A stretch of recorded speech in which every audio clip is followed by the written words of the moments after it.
What is going on, guys? So we're just gonna be talking about basically how much does it actually take to live on your own. So I've been getting this question a decent amount recently, and the reason is because a lot of people, due to the whole pandemic and everything that happened, they took a gap semester. The thing is, when you take a gap semester, you usually don't want to go back to college or school or anything in that sense. So, a lot of people really like the whole online thing, and so they're just going to keep doing it, or they want to drop completely. And so a lot of my friends that are now graduating high school or took a gap semester from college, they're like, how do I do what you do? How do I not go to college? So my whole dropping thing out of college was because it just didn't financially make sense for me anymore to waste my time taking useless courses that didn't teach me how to make money to get a piece of paper that would get me a $50,000 job, which is right now, next month I'm hoping to reach 6 figures in a month. So basically I work a month what I would make in a year then. So yeah, they're basically asking me like, how do you do this and that? So the plain and simple answer is, if you want to do it right away, no college or nothing like that, first of all, stop accepting your parents' money. So I was fortunate enough to, when my parents were like, hey, we'll pay for your school, but you gotta finish it, if not, you have to pay us back. So they ended up paying for my school. I dropped out, I wrote them a check and I paid them back. That was their agreement we had. So my parents have been saving their whole lives for me to go to college, so I'm very grateful for them. But again, I thought it was a waste of their money their money and my time to continue going, so I stopped going.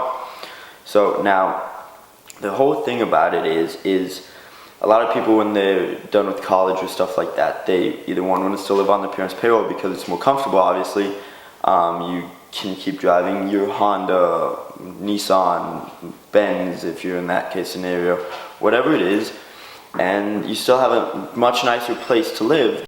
You can get a nice one-bedroom apartment here in Texas for around $800. And then from that point on, $400 a month for food, looking at $1,200.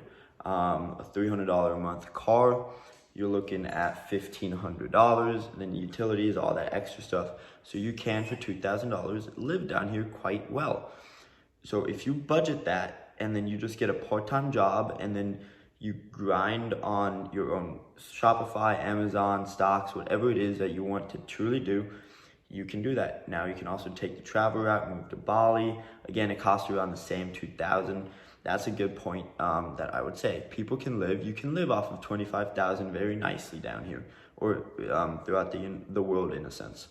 So $25,000. If you don't think that's doable, go the other route, do whatever you have to do. But I think it's doable. Then from that point on, you just start finding things to make more side income here, start learning, start pitching in with other people. So what me and my friends do, a buddy of mine, he has a Ford Explorer. He really wants a Maserati. So I'm like, hey, you know what? I'll buy this car cash. Don't worry about it. From that point on, he'll use it as a rental to create some side income. He pays me back monthly, every single month. And then from that point on, the rental income, I get a portion of that. He gets a portion of that to basically cover his monthly payments in a sense. So his whole goal is that the rental income is going to cover his entire monthly payments of around $300 a month, which I think is not bad in my opinion, $300-400.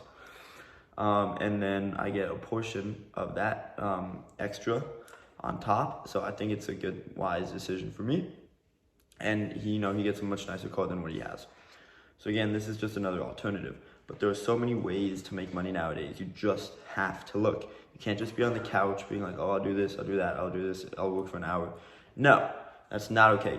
I make a good amount of money. I have different things that make me tens of thousands of dollars, yet I still work literally sometimes 60, 70 hours a week, just because I want to get to that next level. I want to get to that next step. Now, I burn out, I admit that. Which is why in about a week I'm heading to Costa Rica. I'm gonna just take a 1 to 2 week break and then be done, refresh myself, and then go straight back on the grind. And in those 1 to 2 weeks, that's where I'll be working 2 to 3, 4 hours.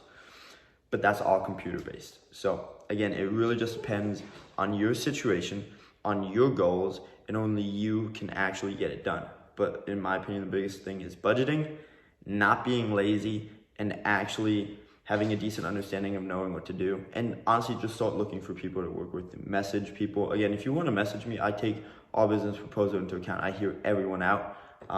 So you can message me on Instagram at Niklaus A. Adler. But it'll be in the description below. But yeah, just slowly start setting a plan. Get a to-do list, get a budget going, see how much debt you have right now, and see what your net worth is and how much you have cash basically on hand and what your monthly cash flow can be. So again, that is basically what, in my opinion, is there to do. And if you have any questions, leave them down below. I respond. And on that, hope you guys enjoyed this video of how not to go back to college. So on that, thank you guys so much for watching. Peace out.